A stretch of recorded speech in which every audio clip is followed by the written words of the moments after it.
outrageous and unreasonable, and he wasn't going to be allowed the correct process during this situation. So wanted to take his fight to a higher level to make sure he could clear his name. So again, one for Conor Benn. I wasn't at the hearing, I wasn't involved with the process.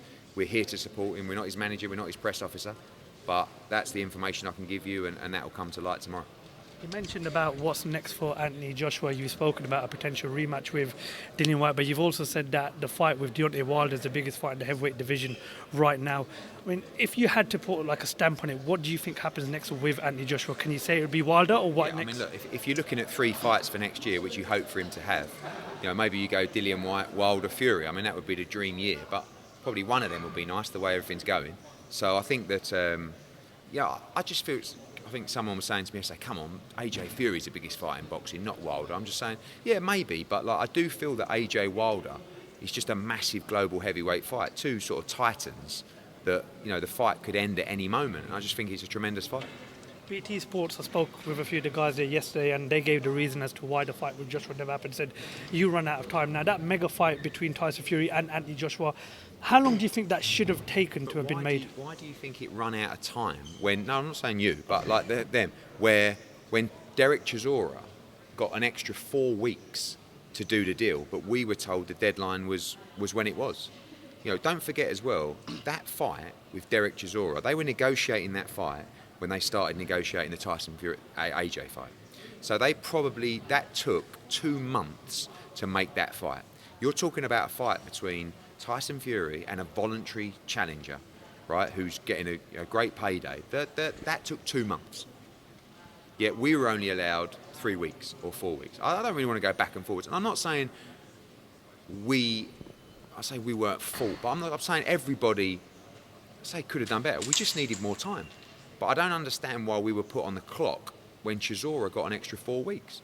It doesn't really make sense, but it is what it is, and on we go. Eddie, do you believe Conor Benn's next fight will be Chris Eubank Jr.? Yeah, I do. I mean, look, firstly, the most important thing is that Conor Benn goes through a hearing and a process, because he has the opportunity to go and fight anywhere in the world right now. In my opinion, that's wrong. And we won't be a part of that happening until he's got an opportunity to clear his name. The Chris Eubank Jr. fight is a massive fight. It's probably, could be the biggest fight in boxing at the right time. But at this time, we have no idea whether Conor Benn is going to be found not guilty, get a 3-month ban, 6-month ban, a year ban, or whatever it could be. But until that process is undertook, we can't really look at him returning in the ring. And time passes very quickly. You're talking about, September, this failed test. So you go back over that period and say, okay, well, it started in September. When are you going to return back in the ring? I don't see him returning back to the ring, even best case scenario, till spring of next year at the earliest. But until he goes through that process, can't really think about a fight date. That's a process that he has to go through. You mentioned on TalkSport, guilty until proven innocent. Do you believe he can truly become, to the fans in their mind, renew his name? Well, I hope so, because, again, I know I get stick when I say I believe he's innocent, but you have to understand I've seen a lot more than you guys have. I've sat with this guy dozens of occasions in the last couple of weeks with his family, with Tony Sims, with Nigel Benn, and whatever you think of me for thinking it, I believe him. To convince the public is going to be very difficult for him to do. We have the science to show that I truly believe this man could be innocent. So shouldn't we give him the opportunity to do that? Now, he needs to get out and get in front of you guys, which he's about to do. He's done a load of major newspaper interviews yesterday, which dropped tomorrow. He's seen a number of major national broadcasters. I'm sure he'll get in front of you guys next week as well. And you can make your opinion. And I believe your opinion will change when you speak to him. But that's great. I can't say, yeah, he's my mate, so he's innocent. We've got to see it, and it's got to be proven, and you've got to go through the process.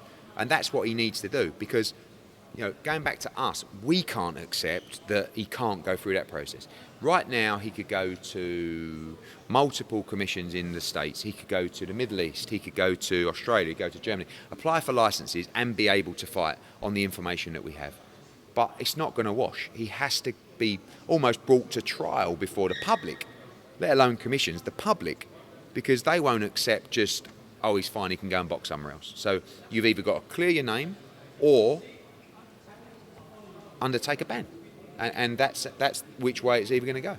Last of all, what did you make of the video of Dr. Usman that leaked on Twitter openly admitting it's easy for boxers to drug Yeah, cheat? I think it's worrying. I think that and again, Conor will talk to you about Dr. Usman. They've never been working together in a long-term relationship at all. But again, he'll talk about that. I think that there is cheating going on in boxing. And that's why we spend millions to implement additional testing. I Could don't. it be better though? What, the testing? Only if it's paid for, and promote not. I mean, I don't want to blow our own trumpet because in this situation it's been a disaster for us. But we are choosing to implement that testing with the fighters. Conor Benn asked for additional testing for this fight. Chris Eubank Jr. wanted additional testing. They don't pay for it. We pay for it. Right? The board aren't going to pay for it. But if the board don't acknowledge VADA testing, which they don't, and now all of a sudden they want to, and I'm not saying they shouldn't, but they should, because UKAD test only really for the big UK fights frequently. I think Conor Benn did, 3 tests for that training camp with UKAD or whatever it was. That's good. But normally, you ask the guys up here who are fighting for European titles or fighting for Central Area titles, I bet they haven't even been tested. They'll be tested on fight night, which is not enough. So we try and make things safer by having additional testing. Fortunately, it's not really irrelevant in the whole situation. But if we're going to pay for the testing, the board should embrace that and say, oh, great, promoters are paying for the testing. But we will acknowledge that with UKAD. Not that's VADA, we don't listen to them. We only listen to UKAD, because that stance put us in a position where he'd passed all his UKAD tests. So on that basis, the board were going to allow the fight until they decided not to. Not saying it was a wrong decision, but they took 2 weeks to do it, and they put everybody in a very difficult position. Would they have banned Conor if he didn't relinquish it? I don't think so, but what he would have had to do is pay a misconduct charge that he thought was absolutely outrageous, and he didn't believe that on the basis of that he would in any way get a fair trial. Eddie, can you shed us some... what was the misconduct charge he's taking offence to? I can't tell you. All I will tell you is, and I shouldn't even tell you this, it is not in relation to a doping ban. It was quite outrageous, but that's one for Conor Benn. What was? Can you touch on the decision why he didn't decide to renew the licence? Just because, for that reason. I mean, they wanted to put a misconduct ban on him, a charge on him, for a lot of money, not in relation to a doping ban. And he just felt that he wouldn't get a fair hearing. He wanted to take it to a higher level and then return to that issue once he's cleared his name.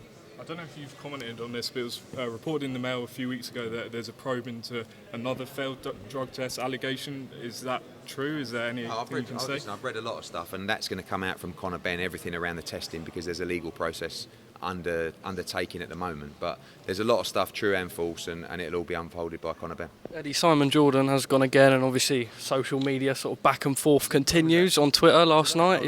Well, he put out his tweets just basically going listing through the things that you said, saying that sort of, well, I suppose just keeping up the normal mantra. I'm a massive interview for Simon Jordan. Like, it would be big for his career if he could get me on. And I might do that. Obviously next week we're in Abu Dhabi, the week after that we're in Cleveland, then we're back for Dillian Whyte, then I'm in Phoenix. Yesterday I was asked by Laura Woods to go on the show. I didn't have a lot of time. I went in, I did and everyone said, oh, you didn't do Simon Jordan. I'm not here to help Simon Jordan get views. And I thought his views were very unreasonable. We can have a private conversation about that, or at some point that suits me, I will go on the show and give him some big numbers. But Simon's very good. Listen, I remember Simon Jordan. I first met Simon Jordan probably when I was 20. He was in Sinatra's bar in Port Banús. He was absolutely king of the world. And he came down Leighton Orient. He came in the director's room when he had Palace. And it's interesting to see that route where he's gone. But he's very good in TalkSport. I saw him with Souness the other day. I have no problems going on there, but I'm not going to rush around my schedule of international fight nights to rush in and see Simon Jordan. Just on the Conor Benn situation again, you've mentioned that, and Jonathan just mentioned before about that sort of second reported test that had gone on. Obviously, you can't shed too much light on that, but where could this have possibly come from? And obviously, with the Mail reporting the first one, why has it taken so long for them to now come out with this second one that no one else has? Things aren't true. So again, one for Conor Benn, but you have to remember there's testing going on. He was tested every single week of this camp, virtually. So there's a lot of tests that happen close to each other. Some that the reports are actually the same test, but again, one for Conor Benn, and that'll be outlined. If reports aren't necessarily true, does that leave you in legal proceedings with the... Well, again, I keep telling you it's down to legal proceedings, so, again, this is... the newspaper itself? No, look, this is Conor Benn's fight, right? So he has to clear his name, and I can't talk about the case that could prejudice his case. So, again, I don't mind coming out here doing hours of interviews with you guys, but you asked me the same question and I have to give the same answer, which is Conor Benn has his own individual fight and I have to let him do that. Why don't you think Conor should have been banned? Sorry? Why don't you think he should have been banned? Because he hasn't even had a hearing yet. But he tested positive. It doesn't matter. What do you think if you get accused of something? I mean, you have to have a hearing. You know, you can't automatically ban someone without a hearing, and especially when you've got the evidence that we have. So it would be outrageous to do that. And so many different instances. You know, I go back to Dillian Whyte. If he wouldn't have had a hearing, you guys would have slated him. You guys would have never forgive him. And he had a hearing, he was completely cleared. And no one ever apologised, by the way. So let Conor Benn have his hearing. People online are referring a bit back, but to January when he didn't enrol in the clean boxing programme. What can you tell us about that? Because he was never asked personally to enrol in the clean boxing programme. It's really the responsibility of the manager in that instance to enrol the fighters. Conor Benn knew nothing about it, and as soon as that came out, he enrolled the next day. Are you able to shed any more light on the contamination story? No, what I said is that if you look at the levels of within the test, again, this will all come out, I shouldn't even be talking about this, and in terms of the testing around that, there is scientifically every chance that this is a contamination issue, because it is impossible, based on the substance, based on how long things stay in your system, for him to have been on a, whatever you want to call it, cycle or using this to the extreme. A load of this doesn't make sense, but you can't just say, oh, it's a contamination issue, on you go with your career.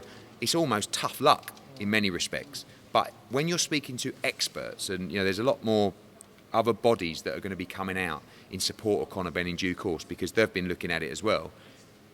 There is, these are the levels and these are the issues you're looking at when the tests are so close together. Eddie Hearn, Hope Ellen for Behind the Gloves, speaking with Eddie Hearn. If Conor Benn has his hearing, he's found to be guilty, will you still promote him? Well, no, because he'll be banned. So, you know, there is a chance that he will be found guilty, because unfortunately, as an athlete, you are responsible for the results of your test. Whether there's been a contamination, you have to prove that contamination. Again, the levels, the science, and this is not me, this is the scientists who are saying, we believe that could be a contamination. It doesn't make sense. That doesn't wash. Right, when you're in a court of law, it's like, this is a contamination. All right, okay, don't worry about it. If it was, you're very unlucky. But if you can't prove that contamination, even though it doesn't make sense, and even though what does make sense is that they can prove that actually you weren't using this drug as a physical benefit because of the levels inside you, you still tested positive, mate. And unfortunately, you're going to have to suffer a ban. Now, that ban could be 3 months, 6 months, a year. What I will say is, if he is banned, of course, we will acknowledge that ban, and when he's free to fight again, of course, he would resume his career. Could he not get a licence elsewhere, though? He could get a licence now. It's not good enough. Like, he could go, I could have done this fight firstly, I could have done this fight with a different commission on the night. Secondly, I could have done this fight in many different places around the world. You can't do it. You know, you've seen the feedback, you've seen the response. He has to clear his name, or he has to have his case heard. So what we are not going to do, and what we won't accept anyway, is just to go and get another licence and put this fight on in December. No.